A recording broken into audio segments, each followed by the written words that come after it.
Hello and welcome back to Focus Atlanta. Thanks so much for continuing to watch. We're going to shift the focus on you just a little bit. I am here with Jovonni Farr. We're going to talk a little bit about coding. Jovonni, thanks so much for coming on Focus Atlanta. Hey, Keisha, thanks for having me. Very excited to be here. Now, I think in the last 10 years, we've heard that word pop up a gazillion times, and most of us have no idea what that is. How did you even get into coding?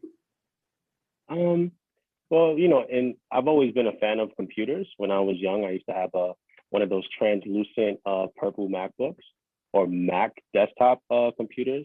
And I used to spend hours when I was like 11, 12. I used to spend hours at night into the wee hours of the morning, just like doing different things on the computer, right? Surfing different sites. And eventually, when I was in high school, my senior year, I had a classmate who was in my health class, and he never used to pay attention. He just used to be in the back of of the class on his computer. And one day, I befriended him, and he's actually a pretty famous entrepreneur now. But one day, I befriended him and asked him what he was doing, and he explained to me that he was building websites for clients. And this is 2008.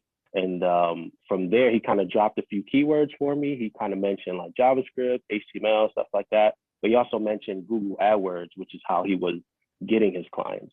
So then that day, I went home, started doing some Googling, and then I was never the same after that because I started seeing the correlation between the technologies I would always interface with, like on sites and stuff like that, and on desktop applications, but then seeing how they're actually built. And then from there, I just caught the bug, and I was never the same. I love that. And now that you've caught the bug and you've been in this industry, it's kind of a piece of you, a passion of you to pass that along to others, and often to people of color who may never have even considered coding. Why? That's a really good question.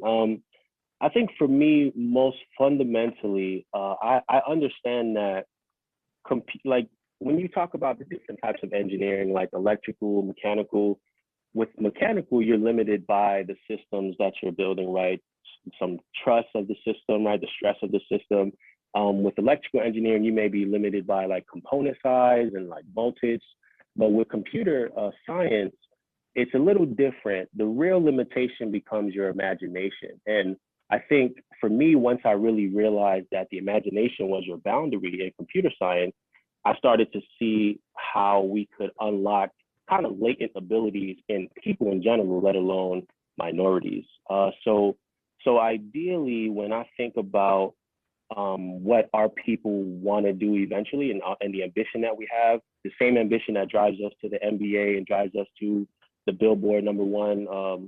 I think that once we really embrace that, we can unlock our imagination and basically encode it into physical systems via computer science, then it starts to be where we have a power that can take us way further than the horizon may look like today.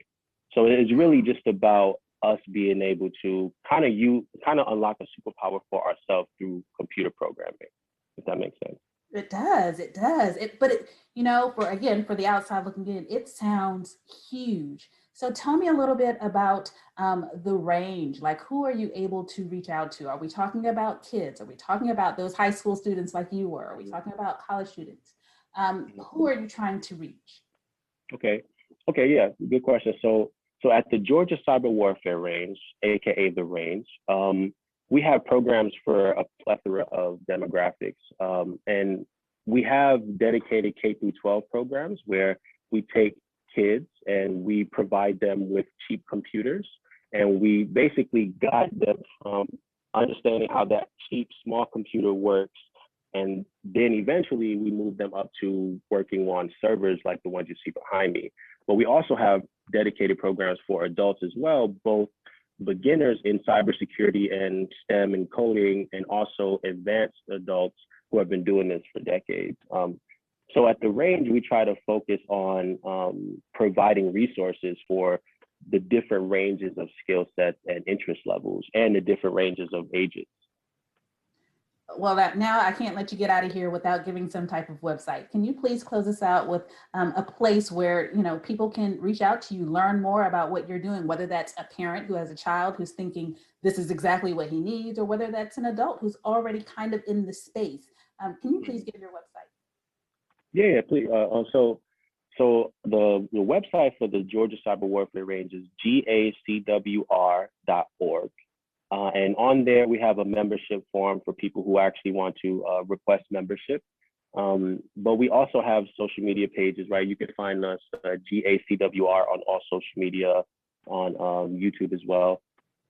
Jovonni, thank you so much. It was a pleasure to meet you. Thanks for coming on Focus Atlanta. Yeah, thank you so much for having me, and I would love to do this again. Thank you so much. Absolutely. All right, guys, you have all the information that you need, whether you reach out on a website or go through social media. Please take the opportunity to learn a little bit more. Stay tuned for more Focus Atlanta here on Atlanta's CW.